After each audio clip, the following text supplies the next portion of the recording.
Oh yeah, great, wonderful, fantastic. Great. Um, so Vajrashura has been, I mean, in a way, probably for most people, Vajrashura is kind of almost synonymous with the Dublin Buddhist Centre. So he's been working for the Buddhist Centre for quite a long time, since the early 2000s. And yeah, he's really been right at the heart of what we've been doing as a centre and as a community for all of that time, really. Apart from a couple of brief interludes when, first of all, he was at Gukuloka getting ordained, which happened in 2007, and some years after that, he helped out on a Gukuloka course and was away for a few months. But other than that, he's pretty much been right there at the centre of things, kind of driving what we've been doing. And I just wanted to say a few things about Vajrashura. I've come to really deeply appreciate Vajrashura and his qualities, both personally, but also kind of just seeing what he's done for others. And yeah, so Vajrashura, whenever I think of Vajrashura, some people's names in our order feel particularly apt. And I think Vajrashura is one of those people. His name just feels particularly apt.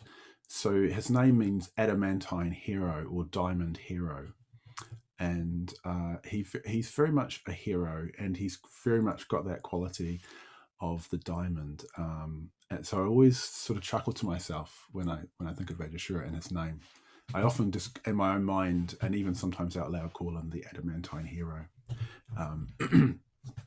And yeah, the diamond, of course, has a number of different qualities. And last night, if you remember, we were doing the dedication ceremony, and we were establishing that mandala of practice, that mandala of, well, it's sacredness almost. We say, around this mandala, the sacred spot. And there's one of those walls that surrounds the mandala is a wall of Vajras, and we say that may the Vajra wall of determination extend.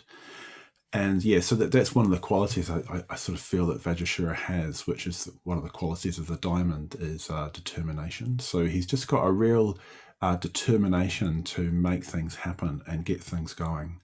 And there's a whole lot of qualities that come along with that. So one of them, I think, is promptitude. So Vajrashura just sort of gets on with things.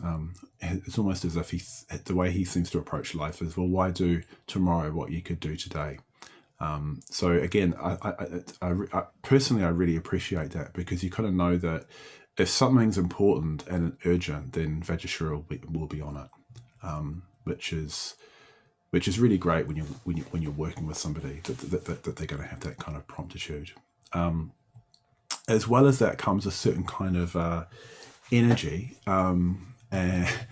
He's different. The quality, well, particularly the quality of the hero is the quality of energy.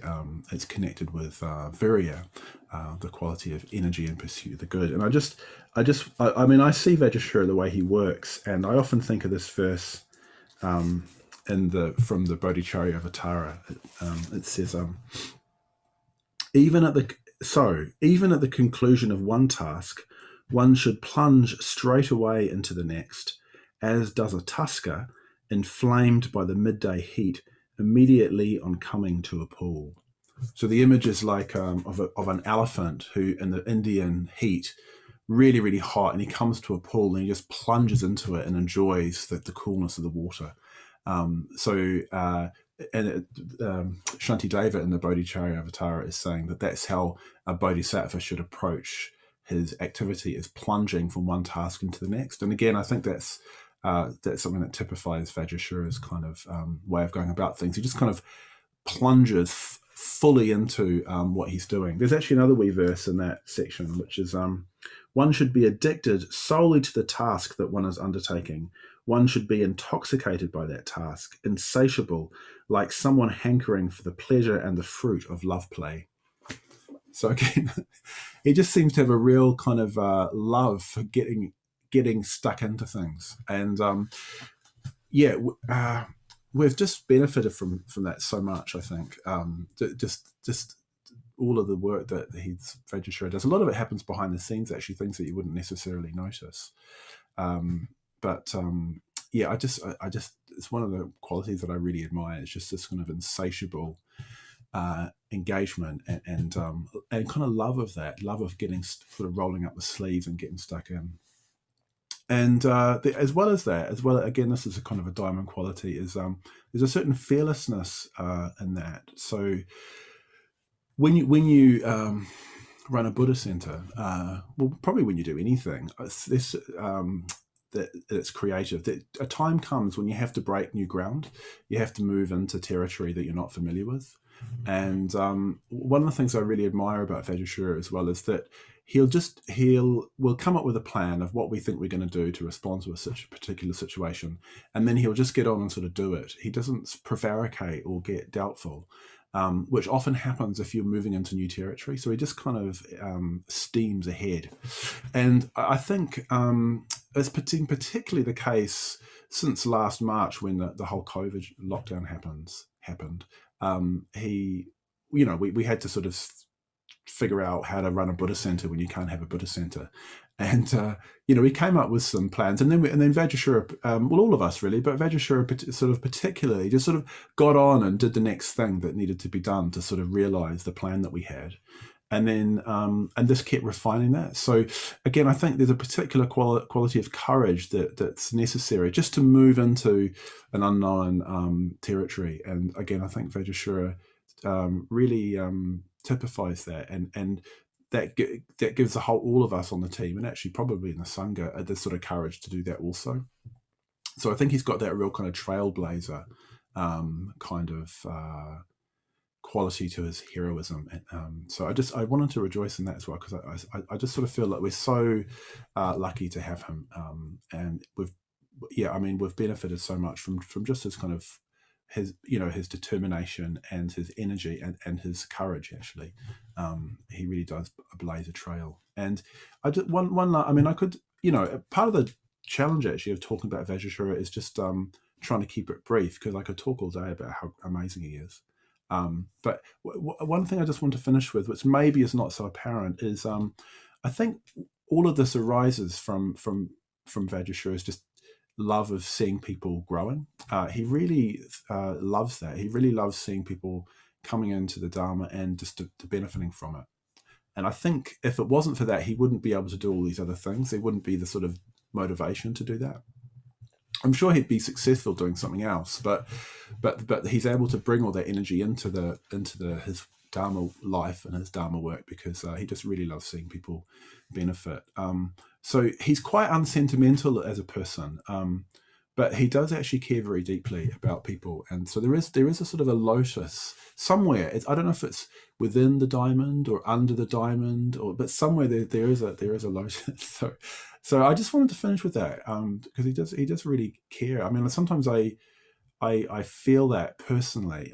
He's just really concerned that I'm okay and I've got what I need, and you sometimes get a kind of a blast of it, and it's really lovely to experience that. And it's not just for me. I think he's a big-hearted man. So anyway, I just really rejoice in him, and I just feel so fortunate that he's a friend, and I feel so fortunate that he's part of our Sangha and is able to benefit so many people in so many ways. So I'm really looking forward to what he's going to say this morning about the Buddha.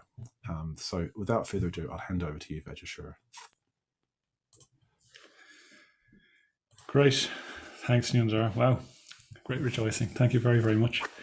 Good. Whew. Okay. I'm going to talk now about, I don't have a really clear title for the talk. I've called it Tales from the Last Days of the Buddha. Kevin, is the sound okay? Can you give me a thumbs up? Yeah, perfect, great. So I've given a couple of these talks actually over the years on the Parinibbana Sutta, because it is one of my favorite texts. So it's a long text. It's actually the longest text in the Pali Canon. It's the 16th of the long and longest discourse of the collection called the Long Discourses. So it's quite a long story about the Buddha's last days, and it follows the last few, I think it's months of the Buddha's life, as he walks across northern India for one last time and then eventually dies. And it's a beautiful and interesting sutta. Like, often these old texts aren't that easy to read, it must be said. There's a lot of repetition, and there's a lot of repetition and quite hard to understand teachings maybe that need a lot of unpacking, but and you do get that in this text as well, but you definitely it's definitely a story that you can read. And actually, Kevin, could you remind me later to put up the text on the retreat page, if that's okay, and we'll make it available for people. Thanks. So it's well worth having a read of, and there'll be bits that you can that just are probably aimed at stream entrants, and you can skip through if you're not a stream entrant, you know what I mean? But it's a very readable story and a lovely tale. And one of the main things I really love about it is that it shows the Buddha as an old man. The Buddha is an old man at this stage. He's 79 or so. And at one point in the text, he's 80 actually. At one point in the text, he says to his friend Ananda, "Now I am frail, Ananda, old, aged, far gone in years. This is my 80th year, and my life is spent. Even as an old cart is held together with much difficulty, so my body is kept going only with supports. And it is only," he goes on to say that it's only when he's in deep meditation that his body is in any way comfortable. So, it's a different image that we get of the Buddha in this tale from the glowing Buddha sitting underneath the Bodhi tree as a powerful young man, 35-year-old man who has just gained the highest that there is to gain, And often when we bring the Buddha to mind, we think of this golden, radiant, archetypal Buddha. But this is an old man whose body is held together like a cart with straps and supports. And you also have Ananda. I'll come back to Ananda in a moment. But so what I love about the Buddha here is that you get this ordinariness in some ways. It's almost like I don't know. You get something of the human nature of the Buddha's experience. He's an old, stiff man. He's racked by illness. He's helped out by his monks and by Ananda. You get to see the humanity, I guess, of the figure, because he was a human being like us who gained enlightenment. But also what you see is the inner life of the Buddha in this text, and I think you see it often more than in other texts. And I'll go into some of these incidents in the talk now later. I'm not going to go through the whole sutta because it's just too long, and I know that Pranny Mayu will be drawing out some more stuff tonight from the sutta, and probably Osada as well tomorrow. But you do get something of what it would be like to be with the Buddha. You get something of the transcendent nature of the Buddha. So I think we throw around this word transcendental or transcendent a lot. And if you look at it most simply, what transcendent means is that it transcends the conditions that we're in. So the Buddha is in the conditions of a very old man he eventually dies of food poisoning, pretty much. And his body is aching and sore. And he's walking across northern India with his old companion Anda, who's also an old man, his cousin. But what is transcendent in that is that the Buddha's inner experience is completely undependent, not dependent upon the conditions around him and the conditions of his body. So that's what it means that when we say enlightenment is transcendental, or that's one of the things we mean, that the inner experience of the Buddha's mind and heart is not dependent upon the conditions that it finds itself in. Bhante echoes this. Bhante Sangharakshita, the founder of our community, echoes this when he talks about the the creative mind. The creative mind loves where there is no reason to love, and so on. So it's not dependent upon the conditions that it finds itself in. The Buddha's heart and mind transcends that. And you can see that very clearly in this sutta, in this text. And there's also Ananda, his friend, and Ananda is apparently at this point, Ananda is a stream entrant, but really Ananda is almost like a literary device in this text, where he is almost like us. He asks the really dumb questions. He gets caught up in trivial details here and there. He misses things, and he gets really upset with the Buddha dying. So I think Ananda, he was the historical character who was the longtime best friend of the Buddha, but he also is us in this text. And in a way, I could imagine myself doing all the silly things that Ananda does in the text as well, even though he's obviously a stream entrant and far beyond me too. So there's perhaps a bit of a literary device going on there as well. And the sutta, the tale, is the story of these two men who have been together for 25 years walking across northern India. And it's very much a story of death as well. It's a story of the Buddha's death, obviously, but death is ever present in the text. So indeed, death is ever present throughout Buddhism. So in a way, one of the starting points of Buddhism, the starting point of the Buddha's quest is the 4 sights, and one of these sights is a dead man. And so you could say Buddhism begins with death, actually. And for many people, it is death that brings them to Buddhism. So I know a very good friend of mine who's an order member. His reason for coming to Buddhism was watching his mother die slowly of cancer and seeing the fear that she experienced facing into death. And his resolution was he didn't want to be so unprepared as she was. So he came to practice the Dharma. And so I found that, I think that's just very wise, actually, and very indicative of the centrality of death in Buddhism. But also you have it right throughout the Buddhist tradition. So you might remember the story of the Buddha facing down a war between his mother's tribe and his father's tribe, the Kalyans and the Shakyans. And indeed later, I think before the Buddha died, the Shakyans were all wiped out in some ethnic cleansing because by the king of Kosala. And the story is that they refused to raise their hands in opposition to this massacre because they didn't think it was worthy as a relative of the Buddha to do any violence, even in the face of violence being done to them. And you also have, of course, as the Buddha got older, the deaths of his disciples like Moggallana and Sariputra, and the Buddha even comments that the Sangha felt rather empty without them. And as we'll see in the text, many of his disciples at Anda and Hino have died as well by the time they get back to visit those places. So death is a central part of this text as well.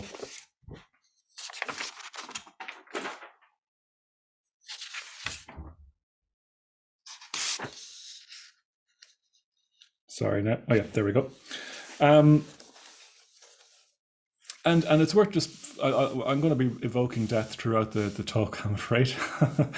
And it's often when we approach death, often a common response is fear. And I've been dipping into this book, which was published by one of Bhante Sangharakshita's literary executors, called 108 Ways of Looking at Death. And it's little extracts from his life, from his writings about death, that was published when Bhante died. What was it now, 2018, I think. And I've been reading through those and they've been quite interesting. And one of the comments he makes in there is that it's only to the degree that we identify with a self that we will experience fear. It's only to the degree that we cling to our sense of ourselves that we will experience fear in the face of death. And actually, Buddhism is really clear, and he's really clear in this text, that we should find recollection of death deeply liberating. So I wanted to share an image now. So this is an image of the wheel of life. And you've probably seen this before, and I'm not going to explain it all because it's quite a complex symbol, but it's really like a mirror pointing back our lives to us in the wheel. And it's been held by Yama, the god of death, the monster of death. And in a way, I don't know about you, but the first thing I'm drawn to is his fierce stare. And when we're terrified of death, we just get trapped in this fierce stare of the monster Yama. We see the wheel of our lives being held by death, and it becomes all-consuming and terrifying, and we can't break away our gaze from that, or we can't easily. But we do need to come to terms with death. In his essay, Buddhism, World Peace and Nuclear War, Sangharakshita is talking about nuclear. It was written in the 80s, in the nuclear weapons crisis. And he says that for a human being worthy of the name, the fundamental problem is the problem of death. The fundamental problem is the problem of death. So we need to be able to look at this image and not just take in death, but also not be, his eyes are almost hypnotizing there. You can see the circles around them as well, if you can see that on your screen. But it's almost like we have to break away our gaze from Yama's gaze and look slightly to the right and see the Buddha instead. And what the Buddha is doing there, it might not be that clear in this image, but he's pointing to the moon being an old symbol in Buddhism for wisdom and enlightenment. So if we can break away if we can overcome our fear of death and be deeply okay with death, the Buddha is pointing to a life where there is no death because there is no rebirth. Now, and the wheel of life represents this rebirth that happens again and again. Now, whatever about that happening over lifetimes, and it's not just an ending, obviously. And enlightenment it's almost like a moving into a much more true way of being, you could say. But even on a day to day, we're not reborn as the same old person who's fearful of death, not reborn with the same old habits. So there's no new self being created. So hopefully this weekend and the talk and all the practice we're going to do can help us maybe shift our gaze a bit from our fear of Yama and see the Buddha pointing to the moon a bit more fully.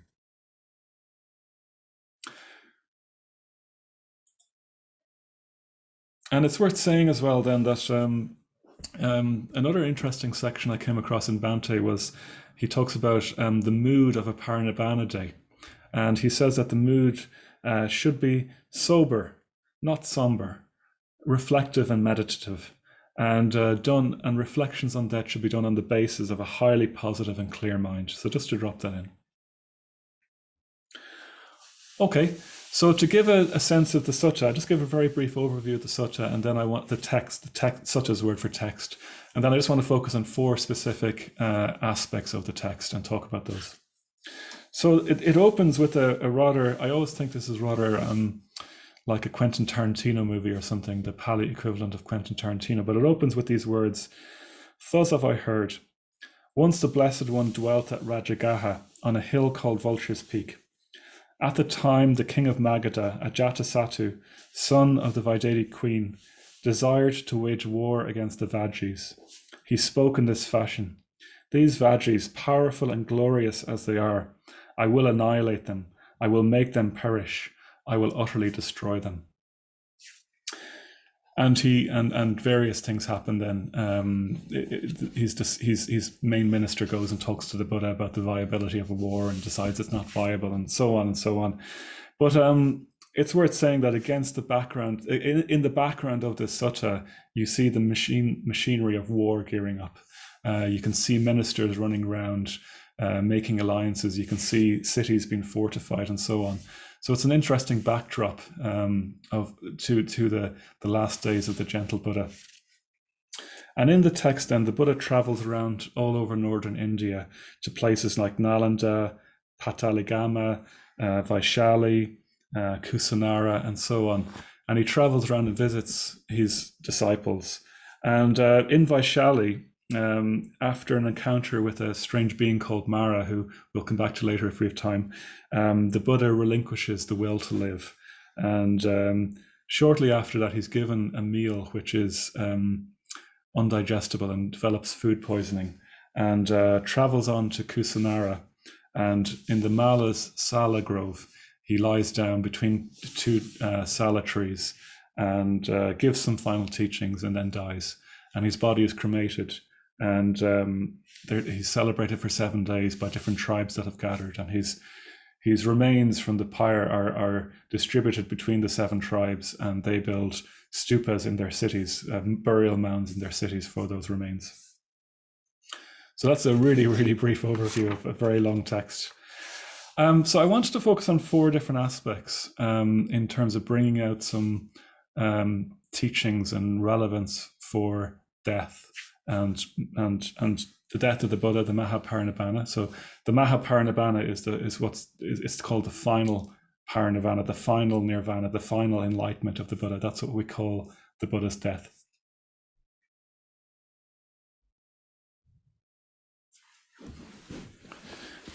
So the first thing I want to draw out in the text, even though it's set against this backdrop of war and there's a lot of death present in it, is that there's again and again, there's loads of incidents of beauty. There's loads of instances of beauty. One of my favorite ones is when the Buddha is in Vaishali and he decides with Ananda to go and sit at the shrines of Kapila for a full day. And the text says, "The Blessed One, the Buddha, went to the Kapila shrine and sat down on the seat prepared for him. And when the Venerable Ananda had seated himself at one side, after he had respectfully saluted the Blessed One, The Lord said to him, "Pleasant, Ananda, is Vaishali. Pleasant are the shrines of Udena, Gautamaka, Satambaka, Bahuputta, and two others who I won't try and pronounce." So he says, pleasant are the shrines, pleasant are the shrines. And the Pali Canon is very understated. So when you sit with it, you just get this image of the Buddha just sitting there all day, just taking in the beauty of the shrines and the depth of his appreciation. And sometimes I wonder what it would be like to sit with the Buddha there. And you might be sitting there all day, and it's really beautiful for half an hour, and then you get a bit bored and a bit twitchy and a bit, you know what I mean? But the Buddha's just sitting there the whole day, just deeply appreciative. And I've met, I've been with Bhante and other senior disciples of Bhante, senior order members, and I remember just sometimes being rather blown away by the depth of just how much deeper some people's emotion can be and appreciation can be than mine often is, my restless mind. And I just wonder what the Buddha would have been like to sit there as he just deeply took in these shrines and deeply appreciative of the beauty of them the whole day. And I remember. No, I'll leave that. But anyways, it's a lovely image. It's one of my favorite parts of the Pali Canon. Imagine sitting there with the Buddha taking in these shrines. And later then, as the Buddha is recovering from his illness a little bit, Ananda gets him some water. He can only find muddy water, but once he picks it up, it magically becomes clear for the Buddha. And after this incident, someone called Pukasa comes along, and the Buddha engages him in a long discourse about who is greater, the Buddha or Pukasa's teacher. And Pukasa eventually goes for refuge to the Buddha. And he presents the Buddha with these really beautiful golden robes, and Ananda with these beautiful golden robes that the Buddha and Ananda put on.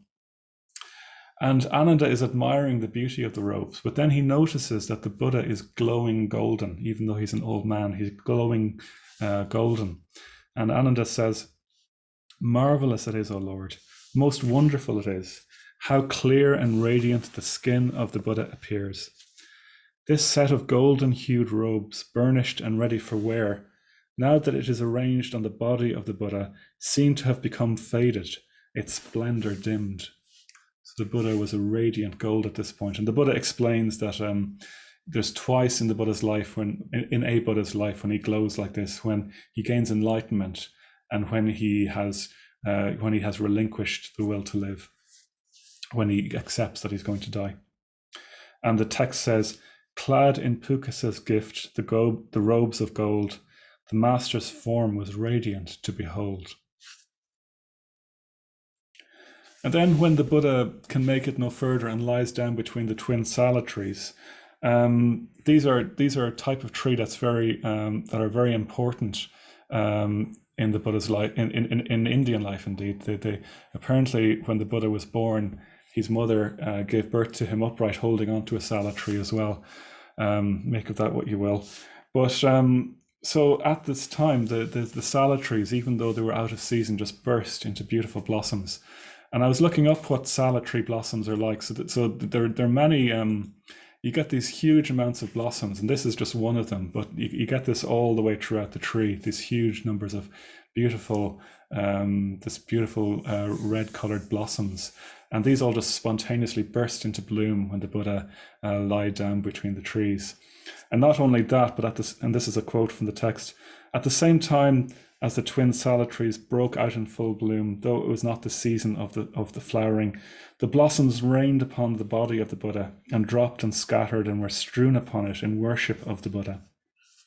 And celestial mandarva flowers and heavenly sandalwood flower from the sky rained down upon the body of the Buddha, and heavenly voices and heavenly instruments made music in the air out of reverence for the Buddha."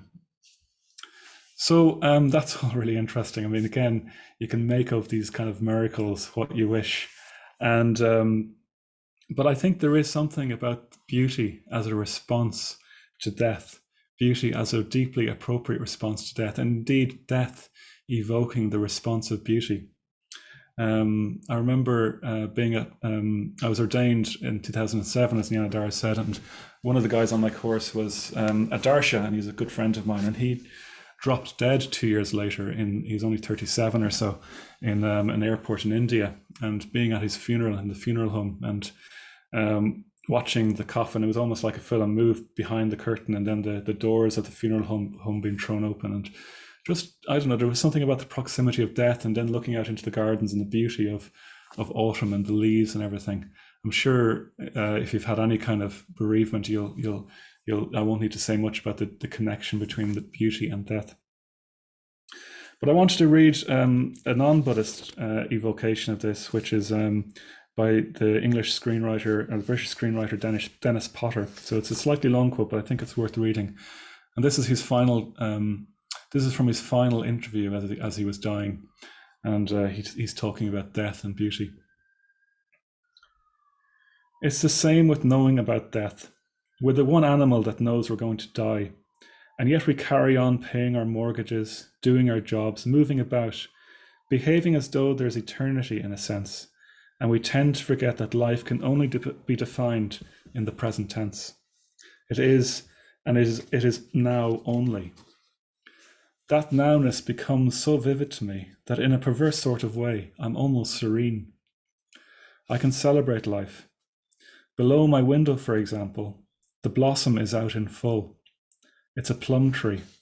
It looks like apple blossom, but it's white. And instead of saying, oh, that's a nice blossom, looking at it through the window when I'm writing, it's the whitest, frothiest, blossomiest blossom that could ever be. Things are more trivial than they ever were, and the difference between the trivial and the important doesn't seem to matter. But the nowness of everything is absolutely wondrous.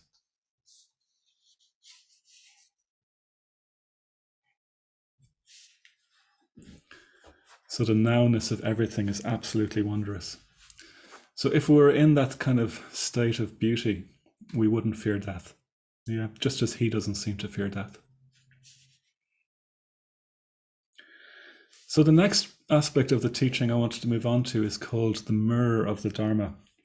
And when the Buddha and Ananda traveled to Nadika, Ananda, who has a brilliant memory, notices that many of the monks and nuns and lay followers who were here last time have died. And he proceeds to ask the Buddha, what has happened to them after death? What has their rebirth been? And he asks the Buddha about 12 different people, and the Buddha replies for each of them what has happened to them. That's one of the things the Buddha can do, apparently. And it turns out that they've all attained some degree of irreversible insight. And then Ananda's about to draw breath and probably ask for another 12 people. And the Buddha cuts him off and says that that the other 500 people who have died, they too have all gained irreversible insight and had a favorable death. And I don't know, perhaps Ananda is a bit like, I'm sure we have we know people who are elderly who are very concerned with the death notices on the radio and things like this, and finding out who has died that day. And I always remember growing up that we all had to be quiet when the death notices were on in our house, so we could listen to it on Shannonside FM in the west of Ireland. And maybe there's a bit of that in Ananda as well here. He wants to know who's died and what's happened to them. And the Buddha, as you could imagine, says it just doesn't have time for this. He says, truly, Ananda, it is nothing strange that human beings should die. But if each time it happens, you should come to the Buddha and ask him about them in this manner, it indeed would be troublesome to him. Therefore, Ananda, I will give you a teaching called the mirror of the Dharma. And this teaching of the mirror of the Dharma says that you can know that someone has irreversible insight, is a stream entrant, as we call them, if they have unshakable faith in the Buddha as being enlightened, unshakable faith in the Dharma as leading to enlightenment, and unshakable faith in the Sangha as being welfaring and worthy of praise and honor. And you also possess virtues dear to the enlightened ones, whatever that means. And in a way, maybe this is another response to death. The best thing to do for death, beauty is very important, and the best thing we can do for death is to gain irreversible insight. Yeah.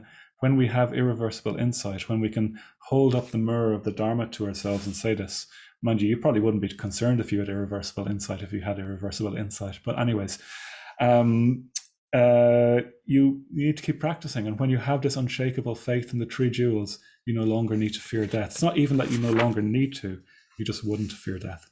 Yeah. So I think that's a really interesting teaching as well. And the best thing we can do in the face of death is get on and practice. Is to get on and practice. And even this word practice, I think that it's a strange word to use for the Dharma life, really, in some ways, practicing. But I remember when my dad was passing, feeling like, it makes sense now that it's practice. And I felt in the difficulty of that process of dying, of watching him die, the every bit of practice was practice for this moment. And Tibetan Buddhism is very clear that every bit of Dharma practice we do is practice for our own deaths as well. So we need to practice, and practice now for that moment when we or people close to us will die. And I was grateful for every single scrap of practice that I had done up to that point. Yeah. And I'm sure on my deathbed, I'll probably regret not practicing more.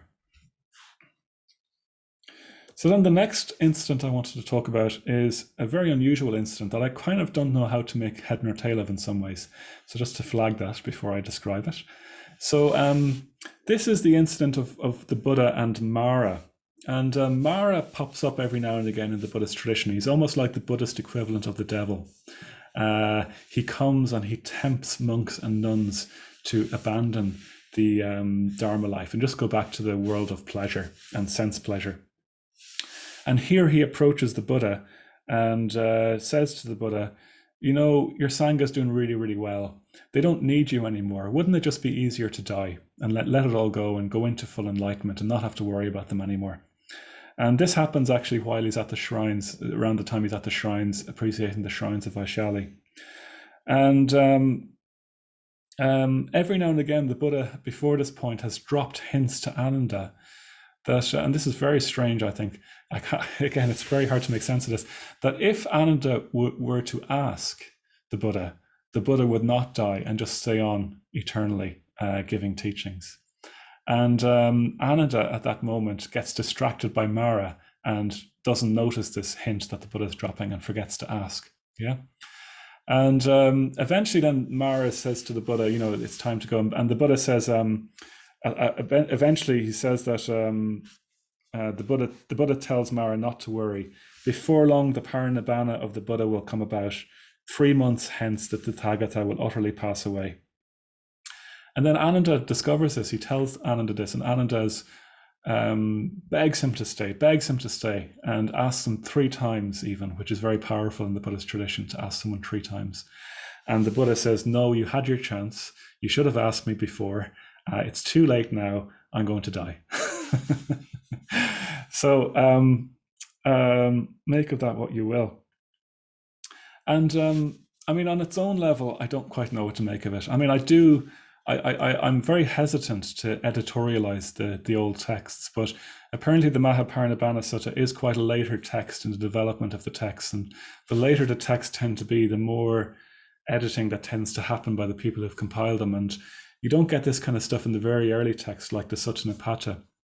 So I do wonder if it's a bit of monks later on, maybe a century or centuries later, kind of not being really okay with death, actually, and not being okay with the Buddha dying, and saying, well, if the Buddha had wanted to, he wouldn't have had to die, Now that's my theory. Make of that what you will.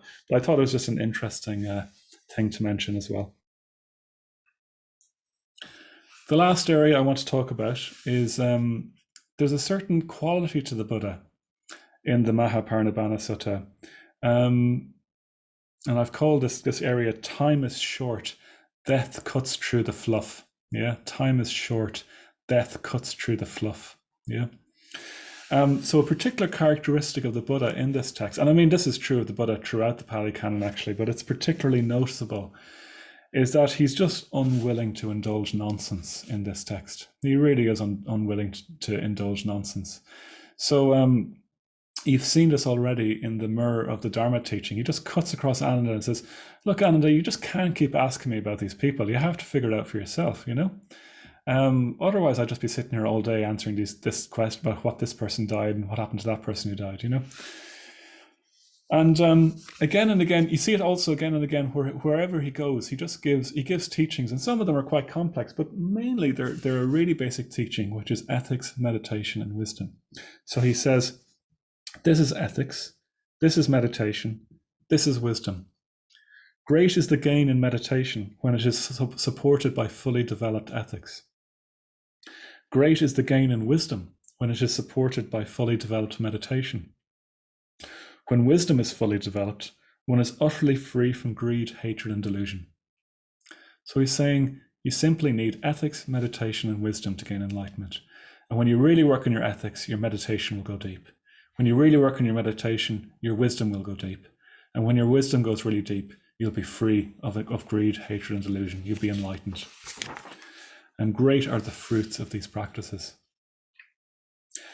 He also shouts, he says enough to people here and there as well. When Ananda begs him to reverse his decision to die, he says, enough, Ananda. Have I not thought from the very beginning that with all that is dear and beloved, there must be change, separation, and severance? Yeah. And his final disciple, Shubhada, if I'm pronouncing that right, he's the final person who comes to him for teachings, and eventually his final ordination. You know, the Buddha is lying on his deathbed, and Shubhada comes up to him after kind of having to argue with Ananda a bit to get access to the Buddha. And his question of the dying Buddha is, there's all these different teachers, Buddha, like Purna, Kassapa, and I won't try and pronounce all their 6 names. And he goes, how many of them have gained enlightenment, do you think? And to what degree have they gained enlightenment? And the Buddha just goes, he says, enough, Shubhada, let it be as it may, whether all of them have attained realization, as each of them would have realized, or whether none of them have, or whether some of them have attained realization and others not. I will teach you Dhamma, Shubhada. Listen and heed it well, and I will speak. And he teaches him the Noble Eightfold Path, and Shubhada asks for ordination. So he just says, enough, don't be bothering me with these trivialities, you know? And death cuts through trivial speculation. And that's really what I want to focus on for the last few minutes of the talk. Death brings us to what's truly important. And Bhante has a lovely saying, it's maybe not lovely, but it's bracing perhaps, but it's one of my favorite sayings by Bhante. He says that death is a state of enforced meditation. Death is a state of enforced meditation. And I guess you can take this a couple of ways, quite literally, that when we die, according to, it's different in different schools, but mainly according to like the Tibetan tradition, you enter into a bardo, which is where you are brought face to face with reality, and you're brought into a deeply meditative state, which usually is too much for us, and we flee back to a rebirth.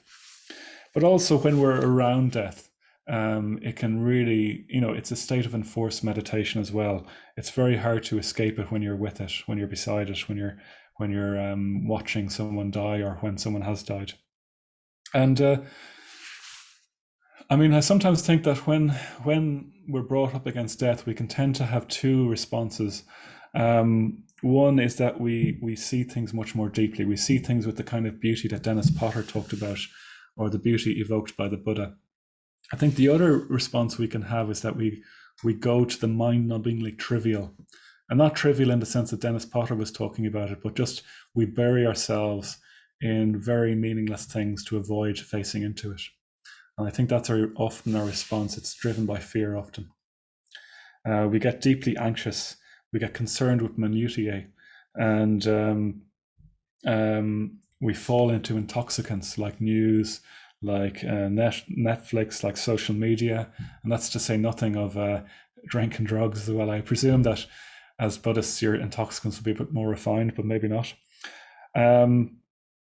And we were talking about this the other night in our study group on Thursday night that Jyotika and I run, and we were looking at a lecture called Perfect Awareness, which is Bhante talking about how we deepen our mindfulness, how we deepen our awareness. And he was giving various reasons for why we're not good at deepening our awareness, like we have very weak concentration and so on. And one of the things that came to me is that my concentration tends to be fine when I want to watch 3 hours of Netflix. I'm fine watching a 2-hour film without getting distracted. But if you ask me to follow the breath for more than 5 minutes, I usually get distracted within 5 minutes. I'll come back to not always, and I'll get absorbed, and I'll notice pretty quickly usually these days if I have been distracted. But I will get distracted. But I could watch like I don't know, I shouldn't be saying this maybe, but I could watch probably 2 or 3 hours of Netflix. I reckon without I won't be trying this today, obviously, but without getting distracted, and so it's almost like for the things we want to focus on, we're fine actually with our awareness, and the problem is we don't have enough of ourselves behind what we should be focusing on, or we're too easily distracted. And we were talking in the group about, well, how do you work with this then? What cuts through that? And it just came very strongly to us that death, actually, reflections on death, are not just something that we need to be okay with because we will face death at some point. It's more that we do actively need to recollect death in our daily practice because it will cut through all the nonsense if we can approach it in the right way, with that positivity that Banti talked about in the quote at the start. And in a way, I wonder with lockdown at the moment, I think I just see a lot of people very fatigued at the moment with lockdown. And people have consistently been saying to me, this is much harder now than it was last year. I wonder if we've lost our beginner's mind somewhat to the opportunities afforded by a lockdown, and maybe it's harder, all the harder now because the end is somewhat in sight, but not quite there yet, and I think people are also just a bit worn out actually because we haven't been able to get on retreat as much as possible. But I wonder if ironically, well, I certainly see it myself, and I see it in friends around me who I think we're probably taking more refuge now in those petty and unworthy distractions than we were last year when it was much more new and immediate to us. And I wonder if we need to reflect more on death, not less at the moment, to cut through and really keep our eyes on the prize, as people say. And I think unless we can do that, if we do that, it might feel like we're not able to do that. But again and again, the Dharma life will show that we always have deeper resources than we think we do to face into these things. And the Sangha, of course, is a particular support for doing that. We need to break away our gaze from yama. And maybe to go back to the wheel again, we can't even face yama, so we throw ourselves into the wheel again and again. So better to come back and look at yama, and then try and shift our gaze to the Buddha as a result. Again, to quote Bhante, for a human being worthy of the name, the fundamental problem is the problem of death, and that will cut through, and we can do that to cut through what's trivial to what's real. And we need to, as the Buddha says in the text, abide by the Dharma, live uprightly in the Dharma, walk in the way of the Dharma. And I'll finish with the Buddha's final words before he died. All compounded things are subject to change. With mindfulness, strive on.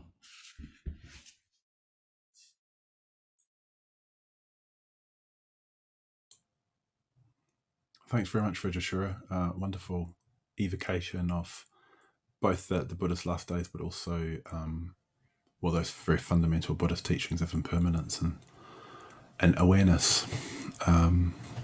So yeah, thanks very much. It sort of feels like, I feel my mind is being kind of directed to looking at those things, and I'm sure that will help me engage with the retreat.